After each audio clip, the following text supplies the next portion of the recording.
Shalom, shalom, shalom. Bonjour, bonjour à vous tous ce matin. J'espère que vous allez très bien par ici. Je vais commencer cette vidéo par un verset biblique. J'espère qu'il y a le volume ici. Je vais commencer par un verset biblique ici, comme m'avait donné au début de mes combats. Je l'ai déjà dit ce verset, mais je reviens un petit peu souvent sur les mêmes choses. Pourquoi? Parce que les anciennes vidéos, ce n'est pas tout le monde qui les a vues. Certains prennent la barque en cours. Donc, ils prennent le bateau en cours. Donc, ce matin, on commence par « Ils te combattront, ils ne te vaincront pas ». Donc, ça veut dire qu'ils vont te combattre, mais ils n'auront pas raison sur toi. Voilà. Et je vais encore vous dire un truc ici. Je ne suis pas spécialement assise ici pour critiquer les hommes de Dieu qui sont mauvais. Non, c'est pas comme ça. Je suis ici pour vous dire ce que Dieu a fait pour moi et pour vous dire que c'est un Dieu vivant. Parce que lui nous a montré sa face ici, dans ce que nous sommes, avec toutes ces attaques spirituelles. Donc, c'est pour ça que j'essaie de parler à quelqu'un qui est en difficulté par rapport à où nous nous sommes passés et que Dieu nous a montré sa face. J'ai déjà raconté beaucoup de détails ici. Certains ne comprennent pas comment mes problèmes ont commencé. Mes problèmes ont commencé il y a très longtemps. Je vous parle des problèmes de 5 ans là, pas les anciennes attaques, toutes ces choses. Parce que j'ai eu toute une vie d'attaque spirituelle. Je n'ai été que dans ça, toute une vie. Ma vie n'a jamais été une vie comme tout le monde. Non. Donc, je n'ai jamais eu vraiment des moments de répit dans les attaques spirituelles. Mais, je vous explique aujourd'hui. Mes histoires ont commencé. À l'époque, je faisais le CE1. Je crois que c'était CE1, si mes souvenirs sont bons, parce que ça fait longtemps. Vous voyez, CE1 où tu commences à bien lire. Parce que moi, à l'école, j'aimais beaucoup la lecture. Donc, commencer à bien lire, c'est un jour, mon papa m'a donné un courrier, une lettre pour mettre à la poste. Mais c'était un courrier déjà programmé. Donc, genre, les gens là savaient que j'allais lire ce courrier. Quand moi, je suis arrivée sur la route, j'ai vu qu'il écrivait en France. Imaginez nos pays à l'époque. Parce que moi, depuis toute petite, j'avais déjà dit à ma maman comme quoi, oh, moi je vais épouser un blanc. Alors qu'à l'époque, là, nous, on ne connaissait pas les blancs. Ma mère a éclaté de rire que toi, alors, tu sors toujours des choses, tu vas trouver ces choses-là où tu connais les blancs ou pour me dire que tu vas te marier avec un blanc. Mais moi, j'avais déjà dit. Et c'est ça qui s'est passé par la suite, quand j'ai grandi. Donc, ce courrier-ci était déjà programmé pour que je le lise. Donc, mon papa faisait dans les choses compliquées ici. Je crois l'occultisme ici. Oui, c'est pour ça que je vous parlais de cette fameuse barbe des occultes. Que je vous parlais des chevalières. Vos hommes de Dieu qui mettent les chevalières, même ceux même du monde, quand vous voyez déjà ça, interrogez-vous si c'est pour la beauté ou si c'est un chevalier qui veut dire autre chose. Voilà. Il y a aussi les cannes sur ça. Les cannes, non. Que nous, on croit que les cannes, là, c'est pour faire le style. Alors que non. Certains occultistes ont les cannes. Les cannes, non. Et il y a les totems sur ça, et les esprits, et toutes les choses que je vous ai déjà dit ici. Donc, mon papa m'a donné ce courrier pour que j'aille jeter ça à la poste. Moi, je me suis arrêtée sur la route. J'ai lu ce courrier. Et j'avais vu que mon père écrivait à une divinité ici en France.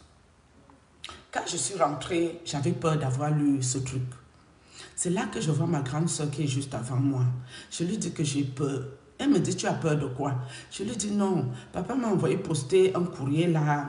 Moi, je me suis arrêtée sur la route, j'ai ouvert ça, j'ai lu, j'ai tout refermé et je suis allée jeter ça à la poste. Ma soeur a commencé à se moquer de moi que tu n'as encore rien vu. Pourquoi est-ce que tu as ouvert le courrier là pour lire? Ces gens vont venir te chercher. Mais elle parlait comme ça, comme une blague, alors que c'était sérieux.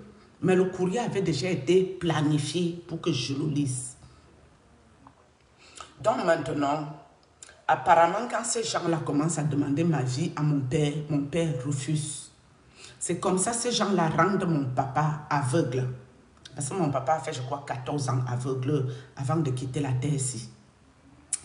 Mais je me souviens d'une chose, c'est que mon papa, dans sa chambre, il parlait toujours avec des gens. Mais vous savez, quand vous êtes encore des enfants, vous vous dites que, peut-être il parle tout seul. Alors que non, il ne parlait jamais seul. Il parlait avec ces gens-là. Les fameux esprits qu'on leur donne ici. Voilà. Donc maintenant, quand l'affaire là s'est passée, mes amis, j'ai tellement eu peur d'avoir lu ce truc compliqué. J'ai eu la peur de ma vie, si bien que j'ai fait tous les efforts possibles pour que mon cerveau oublie ça. Et mon cerveau a complètement oublié. Maintenant, en 2009, j'appelle un pasteur pour prier. J'étais dans d'autres combats spirituels. Le pasteur prie pour moi, mais elle avait les paroles de connaissance. Du coup, le pasteur me dit, mais tu avais lu un courrier de ton papa? Je lui dis oui. Après, elle me dit, le courrier là n'était pas bien pour toi. Ces gens-là vont te chercher, les sectes ésotériques là. Et quand ils vont te chercher, si tu ne pries pas beaucoup, tu vas finir comme ton papa. J'ai encore eu peur. J'ai encore vite oublié ça dans mon cerveau. Maintenant, je crois que c'était quand encore? En 2014. Parce que mon papa est décédé en 2012, hein, si mes souvenirs sont bons. Parce que le premier prêtre que je vous dis qui a commencé les choses dans ma vie, d'occultisme ici, je l'avais appelé parce que c'était passé beaucoup de choses spirituelles. Les grosses mains démoniaques sur les fenêtres, je me couche la nuit, on vient écrire sur mon corps. J'ai toutes les choses là dans mon téléphone, mais juste que je ne suis pas pressée de toujours montrer ces choses-là ici. Parce que c'est les choses, quand je vois, je filme, je gâte. Donc, je vois, je dors la nuit, à 5 h du matin, j'entends du bavardage. Je me dis, mais comment les voisins peuvent venir parler comme ça à 5 h, réveiller les gens? Je me lève, je guette le Judas. Le Judas, c'est le petit trou qui est sur la porte. Quand je guette, ce n'est pas dehors qu'on fait le bavardage, mes amis. Non, non, non, non, non. C'est dans ma maison qu'ils sont venus allumer la télévision. Donc, peut-être ils viennent chez moi, ils s'installent. Ils ont le toupet de regarder la télévision, ma télé que j'ai achetée avec mon argent. En mettant le bruit, que la télé fait le bruit, ça me réveille. Bref, j'ai tellement eu peur de ces choses. C'est comme ça que j'ai appelé le premier prêtre qui a commencé ces bêtises dans ma vie ici, en 2019. Voilà, pour qu'il me vienne en aide. Enfin, je ne l'ai même pas appelé. Je cherchais un prêtre exorciste avant que ces choses-là ne se déclenchent. C'est comme ça, mon petit frère me dit, tu cherches un prêtre exaucé, il y a un prêtre juste ici au district. Il est très efficace et tout. Je ne sais toujours pas que c'est un plan machiavélique que les gens là m'ont organisé pour que mon frère fasse semblant d'aller me chercher le prêtre alors que c'est leur prêtre à eux. Pour qu'ils commencent ça dans ma vie, je n'avais rien compris. Je vous ai aussi dit que j'étais d'une naïveté. C'est pour ça que je me faisais trop avoir. Voilà que mon petit frère va prendre le numéro du fameux prêtre aussi. J'appelle le prêtre. Non, j'ai oublié l'étape. Quand mon papa est décédé là, je crois en 2012. J'avais eu beaucoup d'attaques spirituelles en 2010.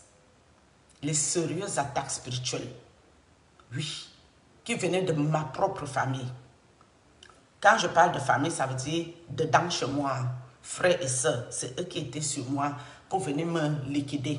Et je vous ai déjà dit ici que on m'avait mangé dans mon village, dans la sorcellerie, depuis les années, je crois, 2005, 2005 ou 2004.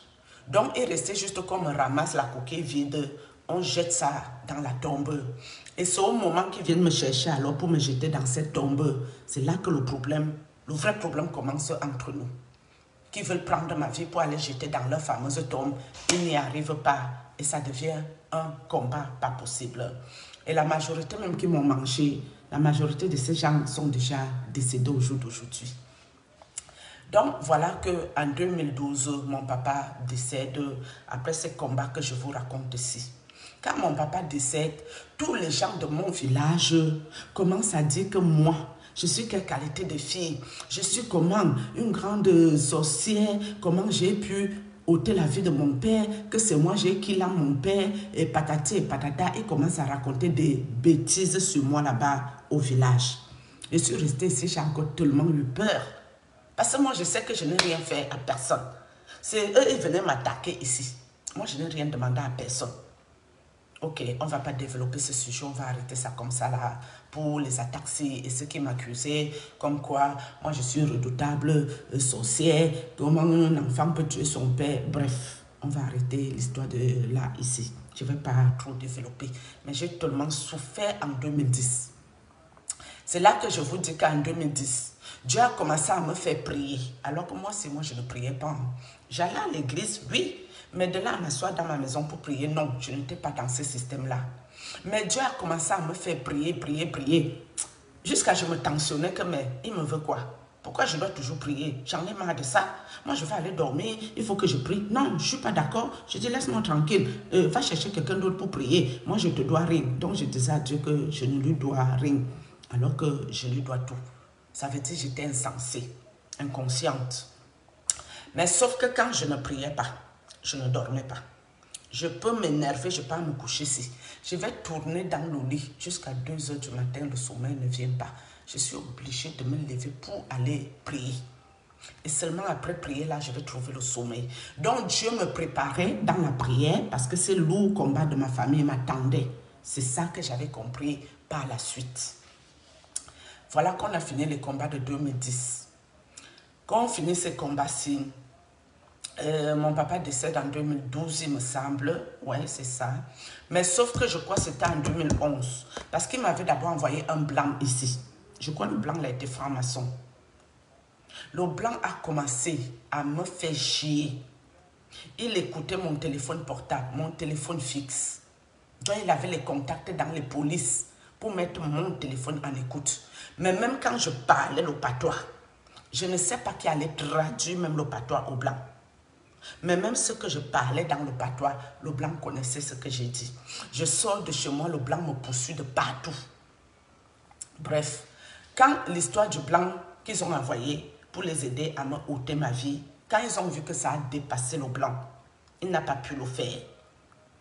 Et ils ont décidé, dans mon songe, de venir me dire que, oh, laisse même le blanc là. Voilà ton mari qu'on te donne. Et le mari-ci était noir. Quand je me réveille, je m'énerve. Tout le monde autour de moi connaît cette histoire. Je dis comment Dieu, il va venir me donner un mari blanc alors que moi, un mari noir alors que moi je suis avec mes blancs. Moi je ne suis pas d'accord de ce mari noir.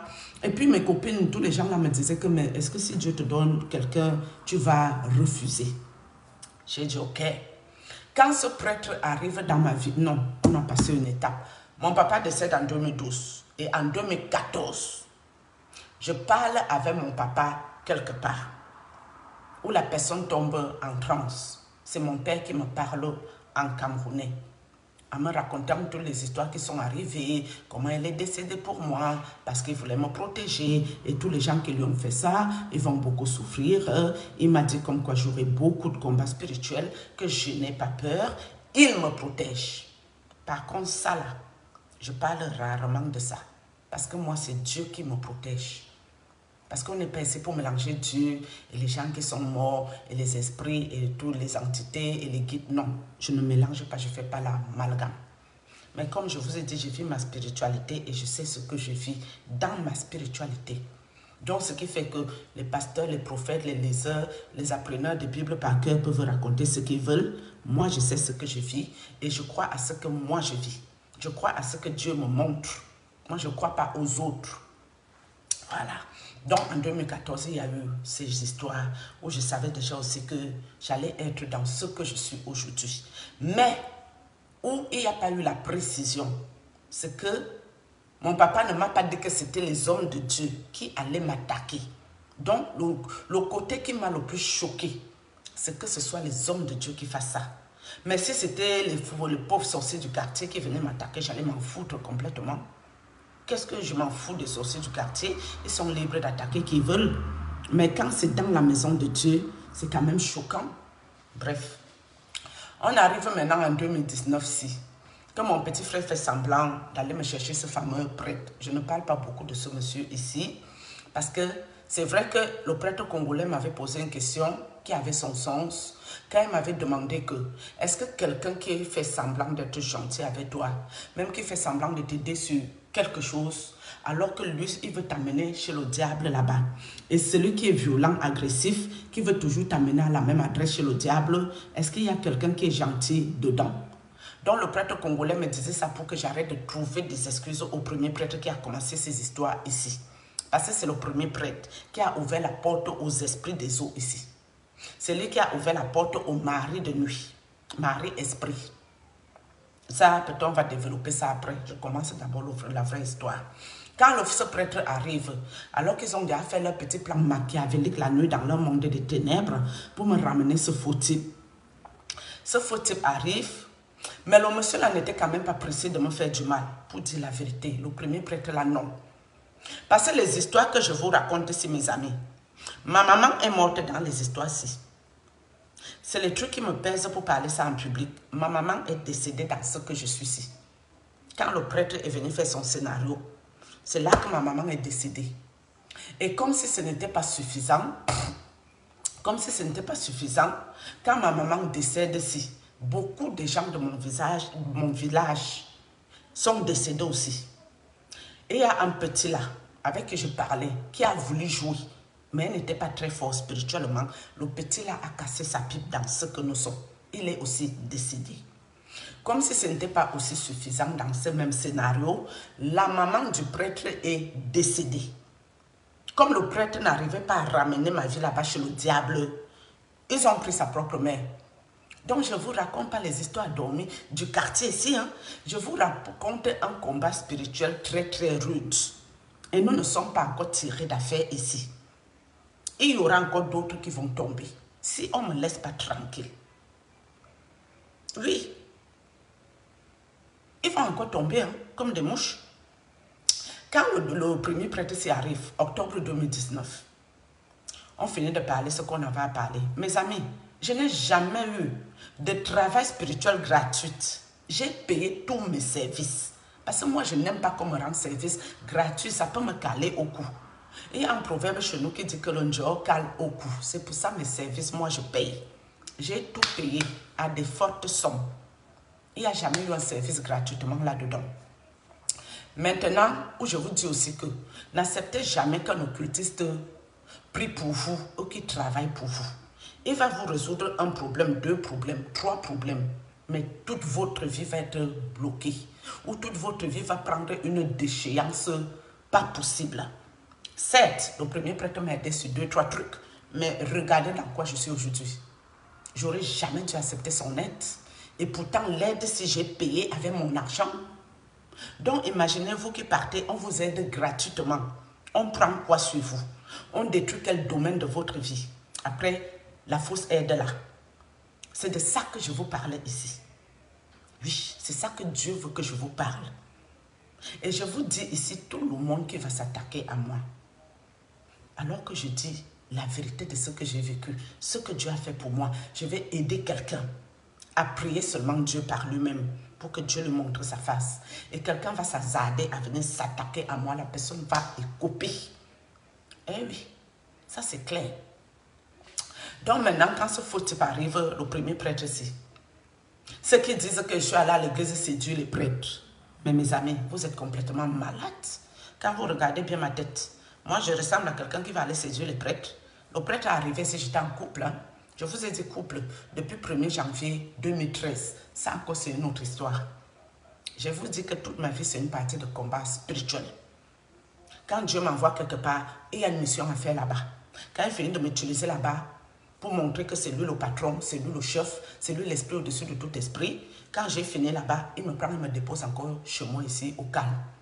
C'est comme ça que Dieu m'utilise pour sa plus grande gloire. Quand cet individu arrive, le premier prêtre ici, je regarde. Je ne fais pas attention à sa tête, hein, mes amis. Parce que moi, quand je parle avec les gens au téléphone, parce que je vous ai aussi dit, ces occultistes-là, vous allez remarquer une chose avec eux. Les gens là n'aiment pas vous appeler en audio. Non. Très souvent, ils aiment vous appeler en caméra. Pourquoi? Parce que avant de vous appeler ici, ils ont déjà fait leurs incantations, imprécations, conjurations. Et pour que ça passe crème, vous devez voir leur tête. Donc, ils appellent très souvent en vidéo. Le monsieur m'a appelé en vidéo avant d'aller au village. Et je ne lui ai jamais demandé d'aller au village. Bonjour, vous qui regardez là. Je ne lui ai jamais demandé d'aller au village pour moi. C'est lui qui avait pris la décision d'aller là-bas. Moi, je voulais juste qu'il prie pour ces choses qui arrivaient chez moi aussi. Il part là-bas au village. Il fait ce qu'il a fait. Je ne vais pas rentrer dans certains détails ici aujourd'hui. Il remonte. Tout est bien passé, tranquille et tout, ok. Mais ce qui m'a surpris, mes amis, quelqu'un qui vient t'aider spirituellement, tu te couches, tu commences à rêver de ce monsieur, il vient t'embrasser. C'est là que j'aurais dû couper les ponts. Mais moi, je partais encore dans l'optique comme ceux qui pensent que quelqu'un peut prendre le corps de quelqu'un d'autre pour venir faire les choses. Non, quand tu as vraiment le don de vision, personne ne peut prendre le corps de personne. C'est faux. Même si ceux qui viennent brouillent leur visage, dès que tu te réveilles, ton cerveau te dirige d'où vient l'attaque. Et ça ne rate jamais. Même si la personne a essayé de se cacher. Moi, j'ai expérimenté tout ça. Donc, quand ce monsieur commence à venir dans mon monde spirituel, moi, à l'époque, j'appelais que ça les rêves. Je ne savais pas que c'était les songes de vision. Il commence à venir m'embrasser. Je n'ai pas encore compris que le prêtre est en train de venir m'envoûter. C'est là que j'appelle d'abord mon petit frère qui allait le chercher. Je lui dis, mon frère, comment un prêtre vient pour m'aider? Il finit d'aller prier, moi je rêve encore avec de lui, il vient m'embrasser ici, c'est comment? C'est quoi ce truc? Est-ce que c'est les gens du village qui prennent son corps pour faire ça? Mon petit frère me dit, ah, c'est des choses qui peuvent arriver. J'ai dit, mais à la dimension spirituelle que ce monsieur est, comment on peut encore prendre son corps pour faire des choses pareilles? Ça m'a tellement dérangé, j'ai décidé de l'appeler lui-même. J'ai appelé le prêtre ici. Je lui ai dit, mais comment je rêve de toi, tu viens m'embrasser, ça fait marrer esprit. Et moi, je ne comprends pas cette histoire. Mais à l'époque, le mari esprit, oui, non. Je n'étais pas trop même dans ces choses-là, en fait, pour dire vrai. Je n'étais pas trop à vouloir me prendre la tête dans ce genre de système. Je voulais juste vivre ma vie. Et je vous ai dit que j'ai toujours fui cette spiritualité toute une vie. Je ne voulais pas. Je refusais ça. Donc maintenant, quand le prêtre aussi voit que je lui pose la question, il me dit non, ce n'est pas le mari-esprit, c'est tout à fait normal. Tu es une femme, je suis un homme, c'est normal que tu peux faire ce genre de rêve. Je dis comment ça? Il dit peut-être que je ne te plais pas. Je lui dis non, quand tu m'as appelé en caméra, vraiment, je n'ai pas fait attention à ta tête parce que moi, la base, c'était mes problèmes. Ma base n'était pas de regarder quelqu'un, voir s'il me plaît ou non. Non, je suis déjà en couple, mon goût, ce n'est pas mes frères noirs. Il n'y a pas de raison que je te regarde en vrai. Bon, on parle, oui, c'est bien, c'est ceci, mais je ne fais pas attention à ta tête au fait. Je n'avais jamais fait attention. Je lui ai dit non, ce n'est pas une affaire que tu me plais ou tu ne me plais pas. Il dit ok, je vais t'envoyer alors les photos de moi. Tu vas regarder si je te plais. Mes amis, je n'ai vu que du feu. Je n'ai pas vu le mal venir de loin. Je n'ai pas... Enfin, Dieu m'a montré, mais j'ai refusé de comprendre. Il m'envoie maintenant ces photos. Je dis, oh, quand je regarde encore bien, je dis, mais ça, c'est le type que j'avais vu en rêve en 2011. Que ma famille s'était vraiment donné que c'est mon mari, non, c'est ce monsieur. Mais moi, au lieu de penser que c'est ma famille, moi, j'ai pensé que c'est Dieu. C'est encore là que je me suis bien fait avoir. Parce que je me suis dit, si Dieu m'envoie quelqu'un, quelqu'un qui le sait, je sais depuis au moins 2004 que Dieu veut m'utiliser pour faire dans les domaines de délivrance et les histoires de guérison. Ça, je le sais, mais j'ai dit non à ça, je ne veux pas. Je refuse. Je me suis dit, bon, si Dieu m'envoie son serviteur pour qu'on fasse peut-être l'œuvre de Dieu ensemble, je ne peux pas refuser. C'est alors là que ma chute a commencé. Quand je dis au prêtre que mais le mari-esprit, c'est pas bien, non? Il me dit non. Pour être avec quelqu'un, tu dois être en communion avec lui en esprit.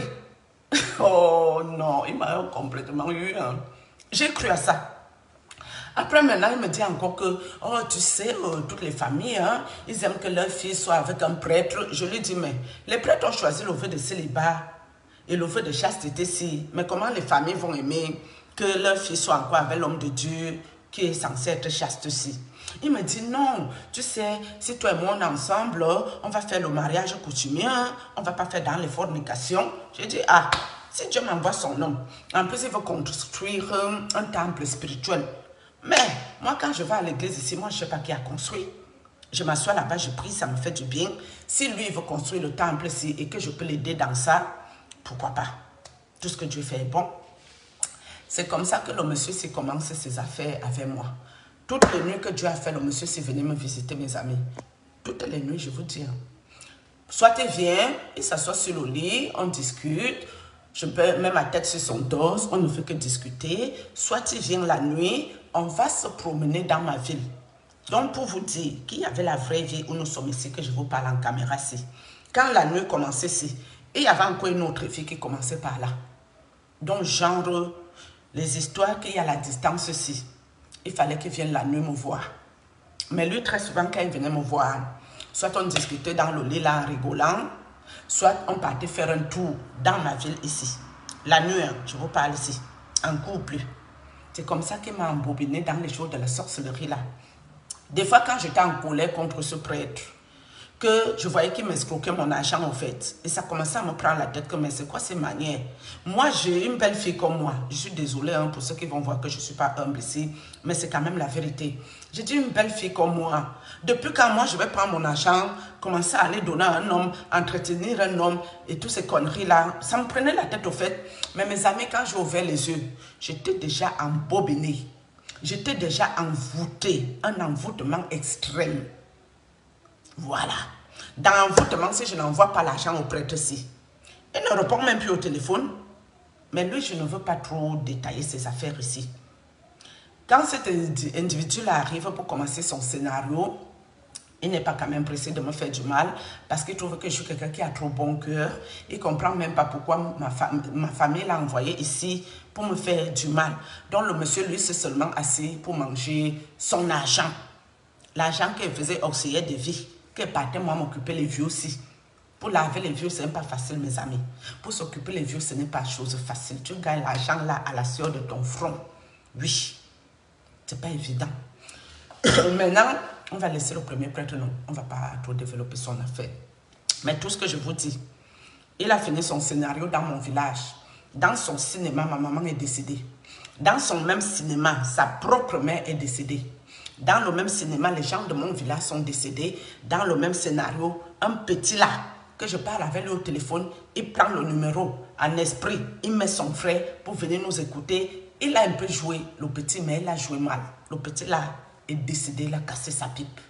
Voilà. Pour vous dire les choses spirituelles, quand tu viens, il faut que tu sois fort. Si tu n'es pas fort, tu vas perdre ta vie. Hein? Ce n'est pas un jeu. Bref, on laisse le premier prêtre. Quand l'histoire s'est dépassé le premier prêtre, je suis allée voir quelqu'un d'autre pour prier pour moi, mes amis. Mais je ne savais pas que, où je suis déjà là, mon cas est déjà laid. Donc mon cas est déjà lourd que je vais passer étape par étape, étape par étape. Tout le monde va vouloir m'utiliser, m'exploiter. Celui qui ne peut pas venir m'attaquer frontalement de nuit-ci, il va seulement s'asseoir, me faire encore sa part pour m'escroquer, pour que je prenne soin de lui. J'ai fait la ronde au fait. L'erreur était d'aller encore chez un autre prêtre. C'était mon erreur encore là-bas. Pour chercher la délivrance, pour sortir dans les affaires du premier prêtre. Je suis encore allée chez l'autre, mes amis, où j'ai pris soin. Mais le résultat, le merci, c'était encore la chicotte, le fouet. Là-bas encore, on m'a organisé le scénario propre.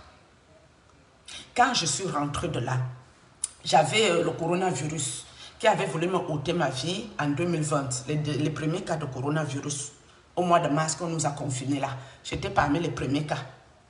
Avec l'époque que Manu Dibangoa a eu son corona, on était ensemble dans la maladie, les problèmes respiratoires et tout ce que vous connaissez du Covid. Mes amis, j'ai vu rouge. Mourir par asphyxie, ce n'est pas facile. Mais quand la nuit, j'avais fait une petite prière vite fait, en 10 minutes, pour dire à Dieu que Seigneur, il n'y a pas le traitement du corona. Si tu veux, tu peux me soigner. J'ai fait un songe où on est venu me donner le médicament la nuit. C'est comme ça qu'on m'a soigné le coronavirus qui voulait me ôter ma vie là. Comme Dieu a permis que je reste encore debout pour mes enfants, je lui ai dit que maintenant je lui consacre toute ma vie. En m'occupant de mes enfants comme il a permis, je vais aussi m'occuper d'autres enfants en souffrance. Et puis j'avais gardé 500 000 francs pour envoyer sa action de grâce Donc, je devais envoyer ça à l'orphelinat où les enfants souffrent. Et vous savez que dans les églises, il y a les Caritas. Voilà. Quand je rentre de cette escapade sorcellerie à Paris, là-bas, ils m'ont aussi montré zoo propre. Mais ça, on ne va pas détailler ça ici en public. Je rentre ici, je me sens mal. Et quand ils font comme ça, mon petit frère aussi ajoute le bon coup de massue pour dire, oh, vivement que fasse de la AVC. J'arrive ici, je ne tiens pas debout, mes amis. Je rase les murs pour aller aux toilettes. Je ne me sens pas bien, en fait. C'est comme ça que je passe ici à Facebook. Je trouve une église où il y a les bonnes chorales d'Afrique. Je m'arrête. Donc, ils ont déjà encore dirigé que l'église là vient tomber sur mon chemin. Je ne vois que du feu dans leur scénario aussi. Je clique encore l'église, j'écoute bien, j'aime beaucoup, c'est vraiment agréable. Cette chorale me fait du bien à l'état que je suis, les prêches de ce prêtre-là et tout et tout. C'est là que je demande aux personnes connectées que est-ce qu'il y a le Caritas dans cette église? Ils me disent oui, parce que je cherchais vraiment une église où réellement servir mon Dieu, où poser mes valises, où faire le Caritas, où aider les gens qui souffrent à mon niveau parce que moi je ne suis pas riche. C'est comme ça que je m'arrête ici, mes amis. L'argent, j'avais divisé ça en deux, je crois. J'avais d'abord envoyé 300 000 francs, après 200 000 pour les 500 000 de action de grâce. C'est comme ça que je prends le premier argent, j'envoie au prêtre pour l'action de grâce du Corona par rapport au Caritas pour les enfants en souffrance. Et je prends encore les autres 200 000, je complète les 500 000 francs. Mais mes amis, c'est à cause de mon argent. Mon argent. C'est dans mon argent que ce prêtre aussi m'a envoûté. Dans mon argent que j'ai envoyé. C'est pour ça que je vous dis, priez dans votre argent. Avant de donner ça à n'importe qui, priez dedans. Malgré que c'était l'argent d'action de grâce, de bonnes intentions. Mais ça n'a pas empêché d'utiliser ça contre moi. C'est là qu'il a aussi commencé ses envoûtements avec moi. Et vous savez, quand vous en déjà passé par des péripéties, d'un côté, vous voulez parler ce que vous voyez. D'un côté, vous avez peur que vous pouvez devenir aussi paranoïde. Vous commencez à supporter tout, prendre sur vous, vous dire que non, c'est pas ça que j'ai vu, alors que c'est réellement ça que vous avez vu. Je me couche ici. Le premier prêtre commence à venir me visiter la nuit. Lui et moi, on commence à se rencontrer encore dans le monde. Vous voyez le vêtement que les prêtres tiennent, le Saint-Sacrement là. Je ne sais pas comment ça s'appelle le truc là. Ils mettent ça sur les mains là pour tenir le Saint-Sacrement-ci. Je rêve du prêtre. Il me met le Saint-Sacrement comme le voile de la Sainte Vierge sinon. Après, il couche ça sur ma tête. Mais, je me dis, est-ce qu'il couche ça pour me protéger de quelque chose? Mais où le rêve me dérange, c'est quand, après avoir cousu ça sur moi, il vient pour m'embrasser. C'est là que je me dis, l'affaire là est bizarre. Comment tu peux vouloir me protéger de quelque chose de Dieu et derrière tu m'embrasses? Il y a un problème, ça ne va pas ce truc. J'appelle une petite soeur, je lui raconte ces choses. La petite soeur me décourage que non, toi aussi, oh, tu exagères aussi un peu. Comment tu peux encore voir que le nouveau prêtre avait déjà commencé sa part? Mais mes amis, j'avais vu clair dans mon affaire-ci. Mais la petite là m'a découragée. Moi, j'ai dit, ok, il faut que j'arrête. Il ne faut pas que je sois aussi parano, que je vois le mal partout. Alors qu'il y avait déjà le mal ici. Et il y avait déjà le mal sur ça. J'aurais dû couper les ponts directement. Ça n'allait pas prendre les proportions que ça a pris. Mais je considère ça que c'est Dieu qui a voulu que je passe par là pour mon éveil spirituel aussi. Parce que si je ne passais pas par les combats-ci, je ne saurais pas qui je suis. Oui. Parce que si je n'étais pas passé par ces combats, parce que c'est les... Ils te combattront, ils ne te vaincront pas. Dieu m'a donné ce message avec le dernier prêtre que je vous parle ici. Ce n'était pas avec le premier, c'était avec le dernier là. Qui vient me coudre son affaire, qui tient le Saint-Sacrement si, il vient pour m'embrasser si. Quand ma petite soeur m'a parlé comme ça, j'ai dit non, il faut que j'arrête la paranoïde, je n'ai pas vu ça, machin, alors que j'avais vu. Le prêtre commence à venir ici dans l'appartement, c'est mes amis. Un appartement qui ne connaît pas ni l'adresse ni rien. Il vient la nuit, je le vois ici là. Donc genre, il vient pour m'envoûter, pour m'embobiner. Il vient vers moi, mais quand je veux l'approcher, il fait non, non, non, non, non, non, non, il recule. Donc c'était vraiment pour me prendre la tête spirituellement, mais je n'avais vu que du feu. J'ai continué dans ça, non. Quand l'envoûtement était arrivé au cerveau, c'est là que je commençais à vouloir fuir trop tard. Trop tard. J'étais déjà engrainée jusqu'au sang.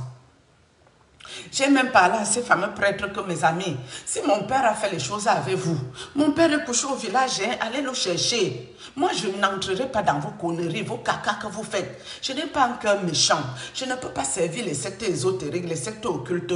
Je ne peux pas aller dans les sectes pour faire quoi que ce soit avec vous. Lâchez-moi les baskets. Est-ce que les gens s'y écoutent? Non. Est-ce qu'ils m'ont même amené dans les sectes ésotériques en me proposant quelque chose? Non. Est-ce qu'ils m'amenaient même là-bas pour que je gagne seulement quelque chose? Non. Non, hein. Ils m'ont amené là-bas pour m'exploiter. Ce que Dieu m'a donné, c'est eux doivent exploiter ça là-bas. C'est pour ça que moi, j'étais là-bas en tant qu'une esclave qu'on doit exploiter. Et comme si ce n'était pas suffisant, ils ont bien vu ce qu'il y a dans mes enfants, c'est que Dieu a mis. Ils se sont dit, alléluia, l'Éternel est merveilleux. Ouh. Comment on se retrouve? Il n'y a que les lumières, les étoiles, les avenirs, le prometteur, prometteuse et tout et tout. Ils se sont dit, oh, on ne peut pas laisser les gens ici, on va finir leur fuck up.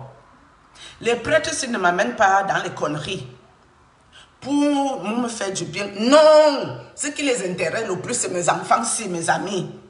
Voler tout ce que Dieu a mis à mes enfants. Sucer leurs ossements, manger leur chair. Je vous ai déjà dit ici, non? Qu'ils ont coupé ma fille, le morceau, rempli la marmite jusqu'à cette vieille sorcière. Elle partageait la chair humaine de mon enfant, alors qu'elle, son enfant, on n'a pas encore mangé ça.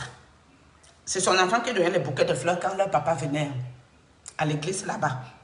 Mais elle ne nous a pas encore donné sa fille pour que nous on mange ça. La tromperie des sorciers, des maîtres occultes. C'est les gens qui vont vous amener dans les bêtises pour vous mentir.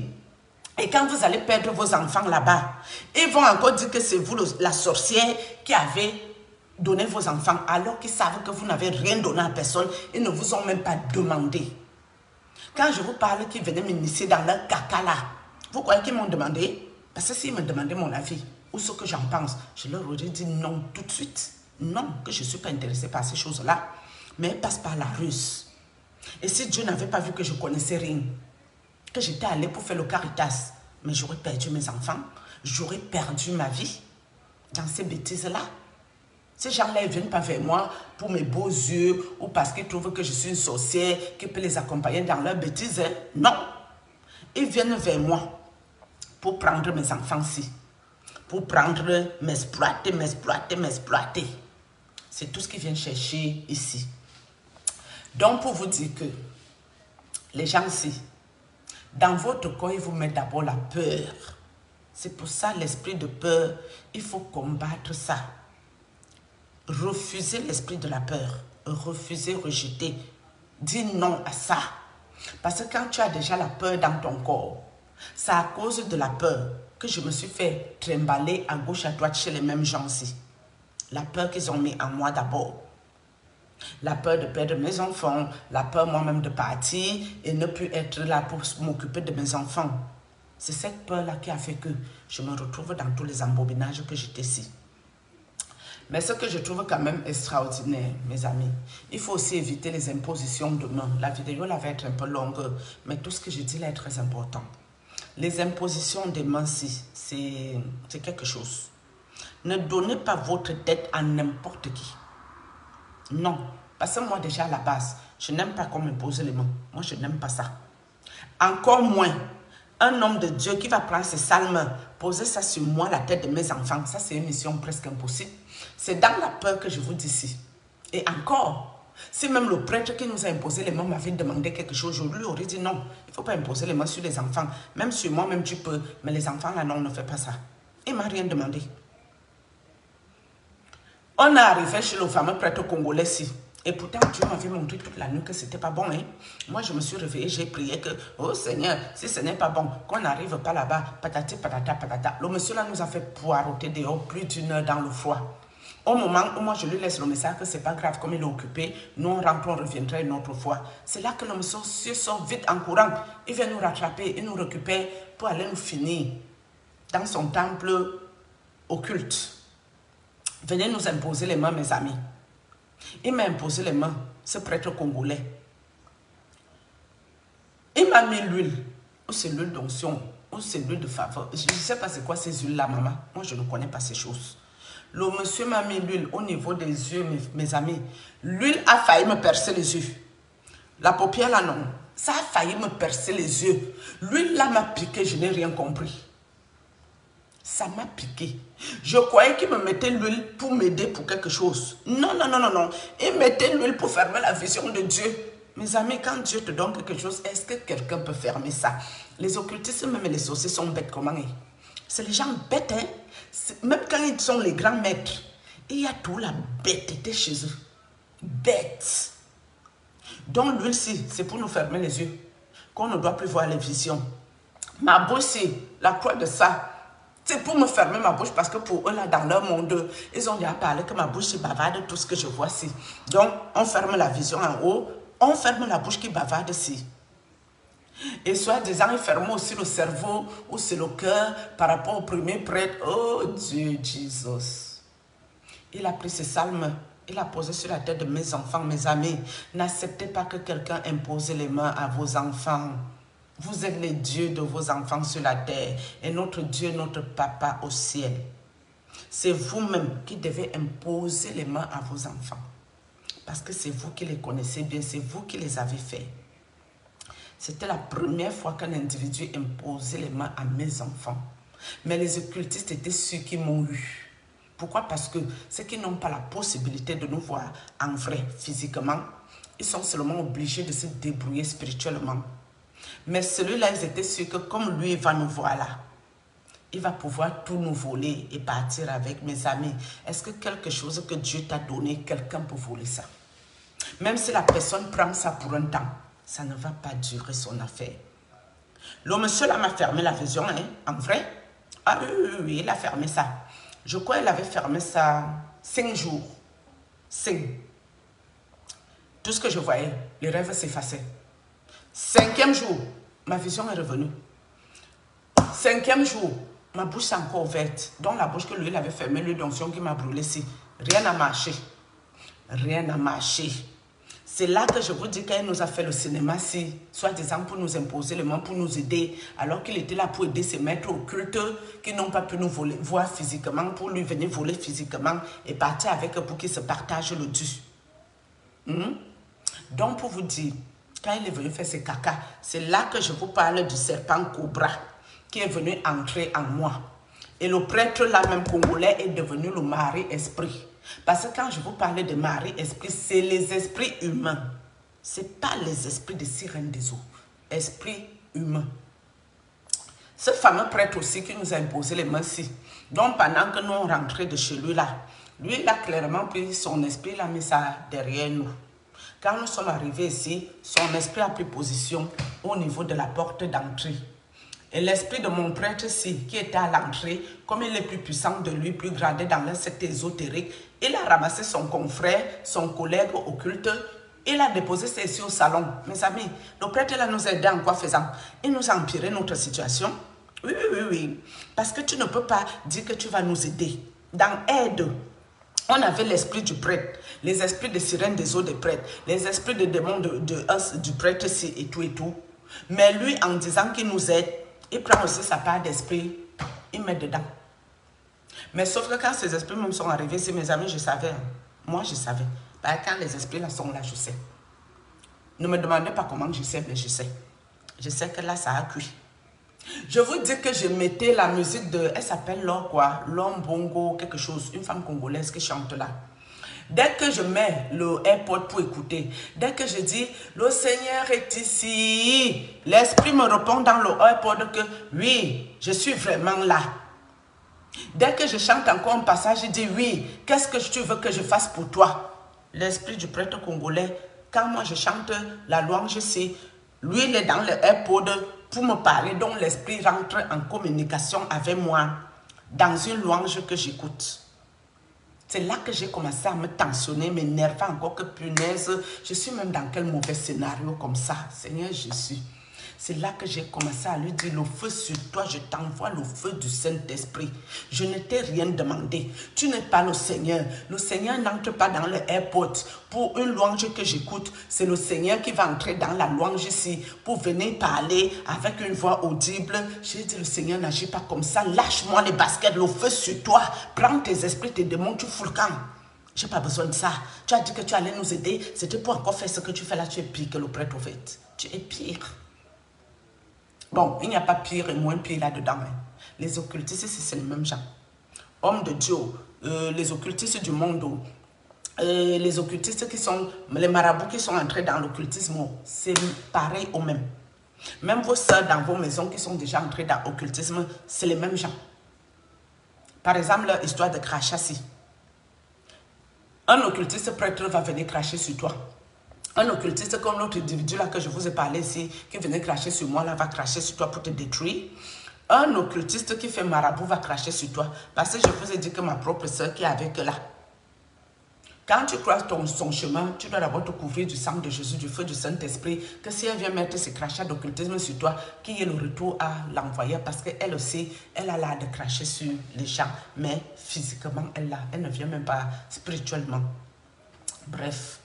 Donc, quand le faux tipsy a fini de nous imposer les mains, c'est là que je vous dis que ma petite fille, qui ne connaît pas Potiphar, ni d'Adam, ni de Ève, dont les impositions de main, c'était que lui nous vole ce qui est bon là que Dieu nous a donné. Et lui nous met ses démons et nous on commence à trimballer les sales démons-ci. Et je vous ai aussi dit que ces occultistes ici, chacun a son petit troupeau. Donc, ça veut dire quoi? Si je t'enlève chez mon collègue, genre le Congolais, il devait m'enlever chez son collègue prêtre du Cameroun, que je vous parle, qui nous a montré toutes les couleurs ici. Il m'a marié avec l'esprit de mort ici. Lui, il devait nous enlever dans ce troupeau-là, pour lui nous mettre dans lui son troupeau à lui. C'est un peu comme ça que ça fonctionne la chose. Mais quand tu es membre du troupeau, tu représentes, tu es au même titre qu'une poule. Tu es au même titre qu'une vache à lait. Tu es au même titre qu'un mouton, une chèvre aux yeux de ton fameux pasteur et ton fameux prêtre. Tu comptes pour une prune. Donc ça veut dire que quand il doit faire ses sacrifices, toi qui as une grande étoile là dans le troupeau, il va te vendre chez son maître. C'est aussi pour ça qu'ils ont besoin de beaucoup de fidèles, donc de beaucoup de personnes dans leur groupe là, leur mauvais groupe-ci. Pourquoi? Parce que quand vous êtes nombreux dans le groupe et que vous adhérez déjà dans ces conneries-là, le moment venu quand il faudra un sacrifice pour le maître gourou, il n'a pas besoin de se torturer la tête. Donc vous tous qui êtes avec ces gens, vous êtes au même titre que la même chose. Le moment venu, il va aller vous sacrifier là-bas. Vous ne représentez rien du tout pour lui. Donc c'est comme ça que cet individu congolais voulait aussi déjà nous mettre dans ces cacas-ci. Mais comme nous, on a la chance du don de vision, je l'ai attrapé. Mon enfant l'a attrapé. Mon bébé l'a attrapé la main dans la poche. Et j'ai commencé la guerre avec lui, mes amis. J'ai les audios là, ici. Aujourd'hui, ce n'est pas l'heure de mettre ces audios parce que lui, là seulement, il nous a laissé tranquille. Pourquoi est-ce qu'il nous a laissé tranquille? Parce que le papa prêtre exorciste qui nous a délivré l'a appelé de nous laisser tranquille. C'est comme ça qu'il est venu ramasser ses esprits. Il a continué son chemin. Mais la seule personne qui est un délinquant spirituel de grand chemin, c'est mon prêtre que je vous parle ici. Et mon prêtre, là, ce n'est pas un enfant de cœur. C'est un maître occulte. Drapeau vert des sectes occultes au Cameroun. Donc, je ris quand je m'assois ici à YouTube et que les apprentis sorciers veulent m'attaquer. Moi, je ris. Parce que vous ne savez pas d'où je viens. Mon prêtre, qui est un agité spirituel, qui ne veut pas lâcher l'affaire, il est drapeau vert des sectes occultes au Cameroun. Mais le Congolais, prêtre, soit prêtre, il est au-dessus de mon prêtre là. Celui des États-Unis, il est au-dessus.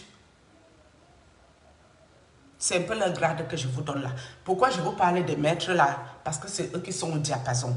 Je ne vais pas vous parler des apprentis occultes, des sales gens qui sont au quartier. Non. Les autres prêtres qui m'ont testé là, c'était un peu les enfants de cœur, de l'occultisme, les petits apprentis sorciers, occultes, des trucs de merde au fait. Les autres prêtres là, c'était les choses de merde. Donc, je ne parle pas trop d'eux ici. Mais une chose est sûre, vous qui m'avez attaqué là, je vous connais, vous tous. Quand je vous ai parlé du footballeur camerounais ici, le footballeur n'est pas arrivé dans ma vie par hasard. C'est mon prêtre du Cameroun qui a ouvert cette porte. Il m'a vendu en tant qu'une prostituée dans le monde des ténèbres. C'est pour ça que tous ces gens venaient se décharger sur moi. Parce que c'est lui qui a organisé. Je vous ai dit que j'ai fait la paix avec ce monsieur au mois de mars. Parce que sans cette paix, sans libérer mon cœur, je n'avais pas de vie. J'avais trop de colère, trop de haine en moi. Mais tant que j'avais la haine, mes amis, Dieu n'agissait pas. Pourquoi? Parce que Dieu m'utilise, mais Dieu ne veut pas que je tombe dans les péchés. Genre, à l'époque que j'avais cette colère contre ce prêtre, s'il lui arrivait quelque chose, je vous jure que depuis le temps que je n'étais plus allée en boîte de nuit, je serais allée danser en boîte de nuit. J'avais trop la haine, la colère, le fait qu'il a surtout touché mes enfants. Mais il a fallu que je prie pour que Dieu m'accorde le cœur, que je lui pardonne. Et j'y suis arrivée avec la prière. Est-ce que le fait que je lui ai pardonné, ça fait qu'il arrête? Non. Je lui ai pardonné. Lui, il a compris que dans le pardon, il doit monter crescendo dans les attaques. Donc, depuis le mois de mars, le monsieur m'attaque coup sur coup. Coup sur coup. Il ne lâche pas l'affaire. Comme si ce n'était pas suffisant. Quand j'ai commencé mes vidéos à Facebook, ce monsieur m'a attaqué. Il y avait les moments où je ne tenais pas debout. Mais je faisais l'effort surhumain pour lui montrer que ce qu'il fait là, c'est trop petit pour moi. Il doit redoubler encore d'efforts. Je ne tenais pas debout, mes amis, mais je mettais ma caméra, je m'habillais bien. Et je faisais ma vidéo. Dès que j'avais fini la vidéo, j'allais m'allonger là. J'agonisais. Je ne faisais que les prières, les prières, les prières, les prières. Je ne me sentais pas bien. Mais il nous attaquait sévèrement. Là, c'était rude, hein, parce qu'il voulait m'intimider pour pas que je parle. Mais moi, j'ai dit, ça ne marche pas avec moi. J'ai dit, mais le monsieur, je ne sais pas si ses esprits ne lui disent même pas comment je suis. Mais vraiment, attendez. Vraiment, ce monsieur, c'est un malade mental. Donc maintenant, le prêtre congolais me dit ceci, que je me fais trop attaquer, oppressé, persécuté par les occultistes parce que je refuse d'adhérer à l'occultisme. C'est pour ça qu'on m'oppresse, on me persécute et tout ce que je subis. Mais mes amis, j'ai été tellement persécuté, oppressé, au point où je n'avais pas un sou. Je mangeais le riz sauté, les pâtes sautées. Et encore, c'est le père de mon fils qui ramenait les choses.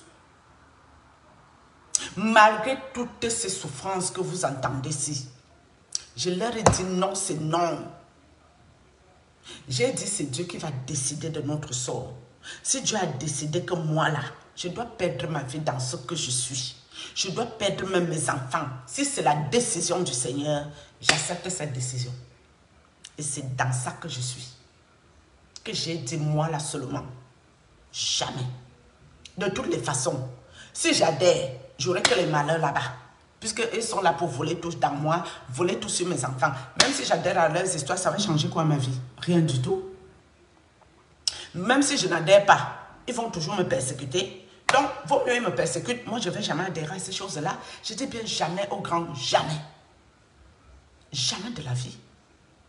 Que je leur ai dit, si mon papa a fait ces choses avec vous, allez le chercher. Ce n'est pas moi, vous allez me chercher. Je n'ai pas signé aucun contrat avec les occultistes dans ma vie. L'occultisme ne m'a jamais rien donné. Je me suis tout battue dans ma vie. Donc je ne vous dois rien. À partir du moment où je ne vous dois rien là, vous ne mourrez pas. C'est Dieu qui va décider pour mon sort.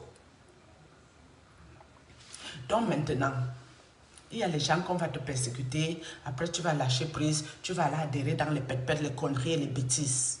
C'est aussi pour ça que quand je parle aux gens qui sont dans ces caca-là ici, je leur dis toujours, vous ne pouvez pas sortir de là par vous-même. Il faut beaucoup de prières. Ça dépend, vous êtes entré dedans à quel niveau. Vous êtes à quel niveau là-dedans. Si vous êtes déjà englouti là, il vous faut un vrai homme spirituel pour vous aider. Oui.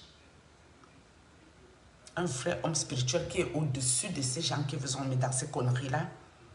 Moi, je vivais ici. On dirait que sans regarder cette église, je n'avais pas de vie. Malgré les souffrances dans lesquelles j'étais. J'étais d'un envoûtement extrême. Où je ne réalisais même plus c'était quoi le truc.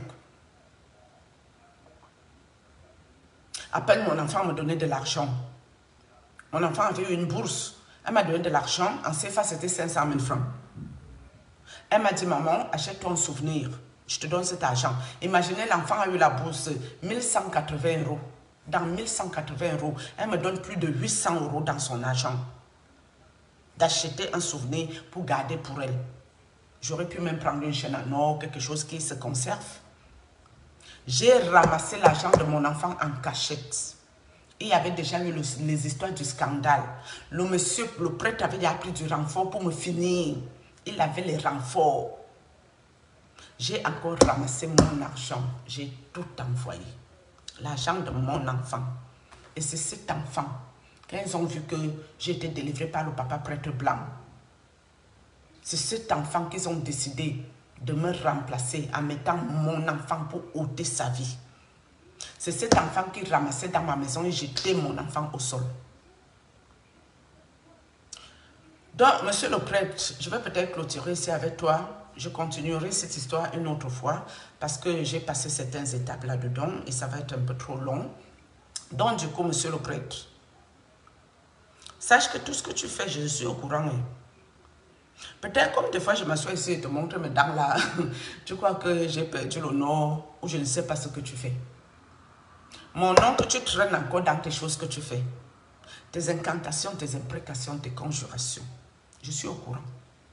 Des fois, ça fait semblant de me prendre. Là, je parle encore des choses bien sur toi. Quand je vois que, oh, c'est quoi ce truc, j'entre en prière directement pour casser tes conneries là. D'accord? Je ne sais pas.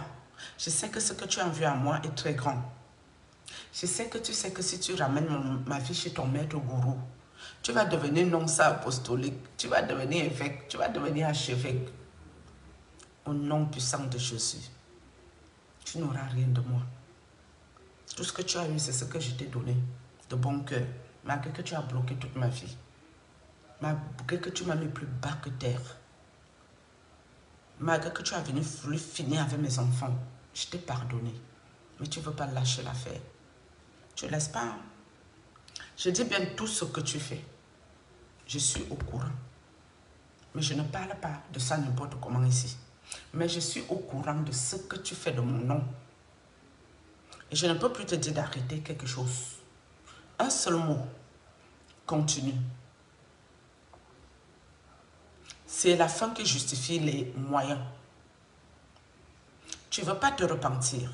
Tu ne veux pas te convertir. Moi, je regarde encore tes affaires là. Parce que ceux qui me disent aussi non, coupe tout contact, ne regarde même plus ces mes amis, moi je ne fonctionne pas comme ça. Hein? Moi je ne suis pas quelqu'un qui fuit les combats. Moi je ne fuis aucun combat spirituel dans ma vie. Parce que fuis un combat, le même combat tu vas le retrouver devant toi. Donc vaut mieux tu finis bien un combat et tu avances.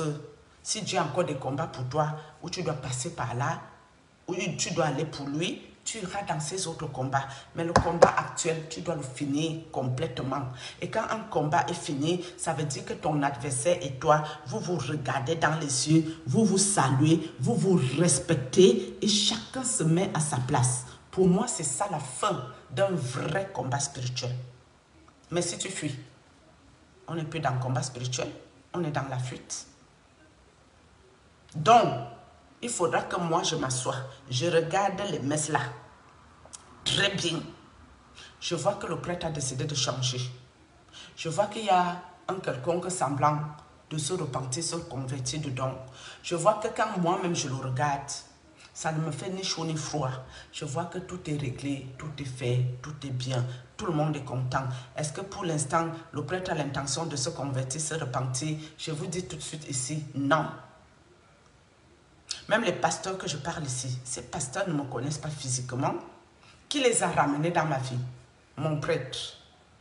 Le footballeur et sa femme là, qui est influenceuse, Qui les a ramenés dans ma vie? Le prêtre. Toutes ces personnes qui sont venues au renfort, qui les a ramenés dans ma vie? Toujours ce prêtre. Mais monsieur, tu as beaucoup de cruauté en toi, le sadisme. Le sadisme.